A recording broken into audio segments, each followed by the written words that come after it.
Hi everyone.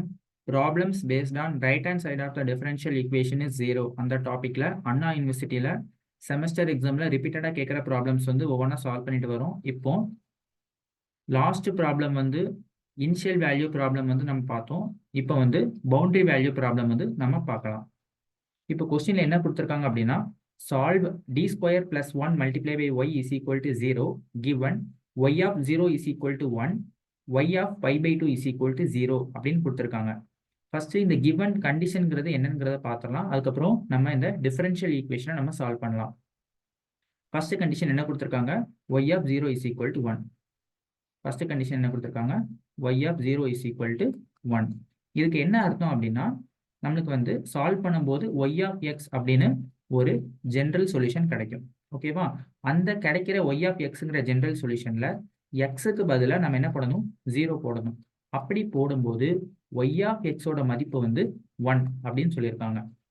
கொடுத்துருக்கிற second condition என்ன அப்படின்னா y of pi by 2 is equal to 0. இதுக்கும் அதே மாதிரி என்ன அர்த்தம் அப்படின்னா எக்ஸுக்கு பதிலாக நம்ம பை பை 2 அப்படின்னு நம்ம சப்ஸ்டியூட் பண்ணும்போது ஒய் ஆஃப் எக்ஸோட வேல்யூ எனக்கு 0 அப்படிங்கிறது இதோட கண்டிஷன். இதுதான் இதுக்கான கண்டிஷன். இப்போ நீங்கள் பார்த்தீங்க அப்படின்னா எக்ஸோட மதிப்பு ஃபர்ஸ்ட் இதில் 0வா இருக்கு, செகண்ட் இதில் பை பை 2வா இருக்கு. இந்த மாதிரி கண்டிஷன் வந்து வேற வேற இடத்துல இருக்கும்போது நம்ம இது என்னன்னு சொல்லுவோம் அப்படின்னா பவுண்டரி வேல்யூ ப்ராப்ளம் அப்படின்னு சொல்லுவோம். பவுண்டரி வேல்யூ ப்ராப்ளம் அப்படின்னு நம்ம சொல்லுவோம். இதையும் நீங்க தெரிஞ்சுக்கோங்க. பவுண்டரி வேல்யூ ப்ராப்ளம் அப்படின்னா என்னது அப்படிங்கிறத நீங்க தெரிஞ்சுக்கோங்க.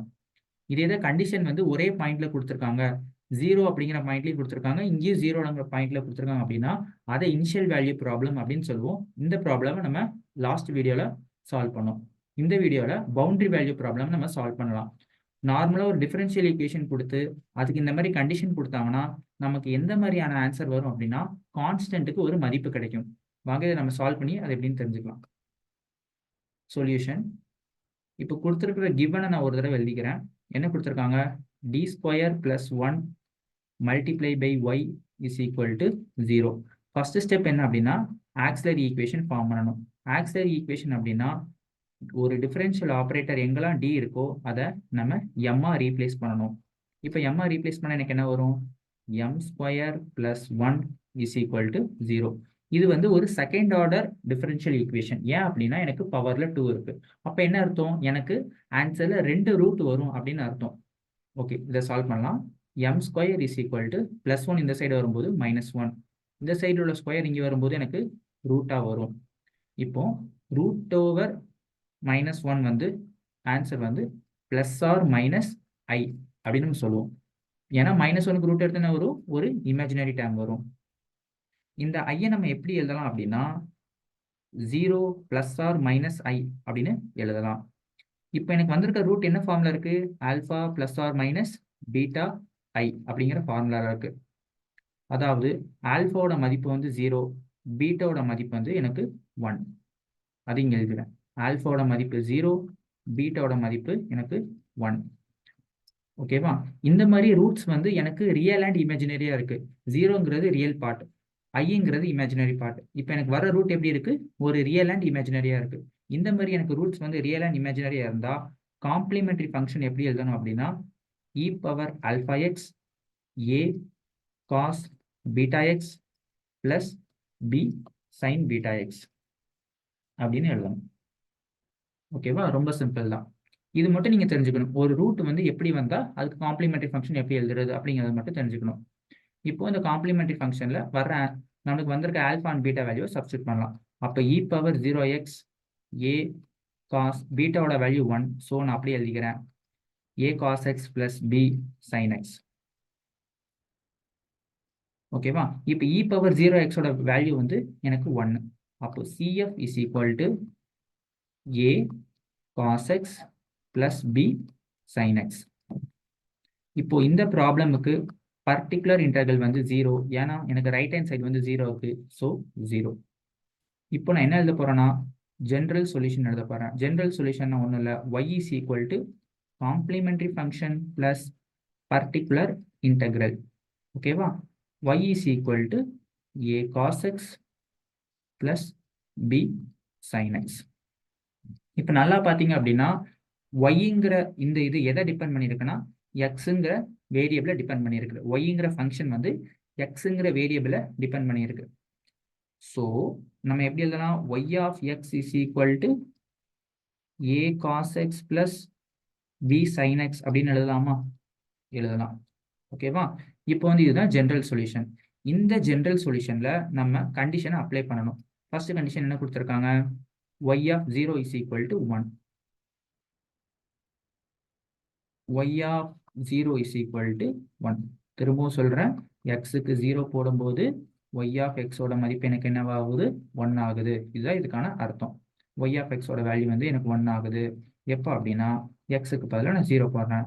அதாவது காஸ் 0 பிளஸ் பி சைன் 0. ஓகேவா? அப்போ 1 is equal to y of எக்ஸ்க்கு என்ன போட்டிருக்கேன்? நான் 1 போட்டிருக்கேன். ஓகே, காஸ் 0ஓட வேல்யூ வந்து எனக்கு என்னது? 1. சைன் 0ஓட வேல்யூ என்னது? எனக்கு 0. அப்போ இந்த டைம் என்ன வரும்? எனக்கு 0 ஆயிரும். இதுலேருந்து நான் என்ன சொல்லலாம்? ஏவோட வேல்யூ 1 அப்படின்னு சொல்லலாம். இப்போ நீங்கள் நல்லா நோட் பண்ணீங்க அப்படின்னா ஒரு பவுண்டரி கண்டிஷனை நம்ம அப்ளை பண்ணும்போது நம்மளுக்கு என்ன கிடைச்சிருக்கு? ஒரு கான்ஸ்டன்ட்டுக்கான மதிப்பு கிடைச்சிருக்கு. Second boundary condition y of pi by 2 is equal to 0. அதாவது எக்ஸுக்கு பதிலாக நான் பை பை 2 அப்படின்னு நான் சப்ஸ்டியூட் பண்ணேன் அப்படின்னா ஒய் ஆஃப் எக்ஸோட வேல்யூ எனக்கு என்னவா ஆகுது? 0 ஆகுது. அப்போ இதை எழுதலாமா? 0 is equal to a cos pi by 2 plus b sin pi by 2. ஓகேவா? cos pi by 2 ஓட வேல்யூ என்னது? 1. சாரி, cos pi by 2 ஓட வேல்யூ வந்து 0. sin pi by 2 ஓட வேல்யூ தான் 1. ஓகேவா? cos pi by 2 ஓட வேல்யூ வந்து 0. sin pi by 2 ஓட வேல்யூ 1. அப்போ இந்த டைம் எனக்கு 0 ஆகுது. இது எனக்கு b-ஆ இருக்கு. அப்போ b இஸ் ஈக்குவல் டு 0. இப்போ செகண்ட் பவுண்டரி கண்டிஷனை நான் அப்ளை பண்ணும்போது எனக்கு என்ன கிடைக்குது? பிக்கான ஒரு வேல்யூ கிடைச்சிருக்கு. ஏவும் பியும் இங்கே வந்து எனக்கு கான்ஸ்டன்ட். இதில் இந்த ஜென்ரல் ஈக்குவேஷனில் இப்போ இந்த ஏக்கு பிக்கான வேல்யூவை இந்த ஜென்ரல் ஈக்குவேஷனை நான் சப்ஸ்டியூட் பண்ணேன் அப்படின்னா எனக்கு ஃபைனல் ஆன்சர் கிடைக்கும்.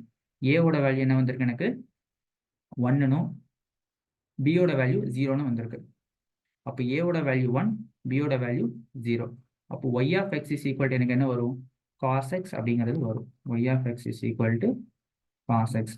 இப்போ ஃபைனல் ஆன்சரை பார்த்தீங்க அப்படின்னா ஏவோட வேல்யூ இல்லை, பியோட வேல்யூ இல்லை. எதனால இல்லை? அந்த பவுண்டரி கண்டிஷனை நம்ம அப்ளை பண்ணும்போது நம்மளுக்கு ஏக்கான வேல்யூ பிக்கான வேல்யூ கிடைச்சிட்டு அதை நம்ம ஜென்ரல் ஈக்குவேஷனில் நம்ம சப்ஸ்டியூட் பண்ணிட்டோம். அதனால அது இல்லை. ஸோ ஃபைனலாக நமக்கு வந்துட்டு ஆன்சர் வந்து காஸ் எக்ஸ். ஓகேவா? இந்த மாதிரி கண்டிஷன் கொடுத்து அதில் சப்ஸ்டியூட் பண்ணி ப்ராப்ளம் கண்டிப்பாக கேட்பாங்க. இந்த மாதிரியான ப்ராப்ளம்ஸ் வந்து நல்லா பார்த்துக்கோங்க. இதில் எதுவும் டவுட் இருக்குது, எதுவும் புரியல அப்படின்னா கமெண்ட் பண்ணுங்கள், நான் உங்களுக்கு கண்டிப்பாக ரிப்ளை பண்ணுறேன். தொடர்ந்து நான் வீடியோஸ் அப்லோட் பண்ணுறேன். உங்களுக்கு எதுவும் டாப்பிக்கில் எங்களுக்கு பர்டிகுலராக வீடியோ வேணும் அப்படின்னு நீங்கள் சொன்னீங்கன்னா நான் மோஸ்ட்லி அது உங்களுக்காக நான் போட ட்ரை பண்ணுறேன். நம்ம சேனலுக்கு சப்ஸ்கிரைப் பண்ணுங்கள், சப்போர்ட் பண்ணுங்கள். தேங்க்யூ.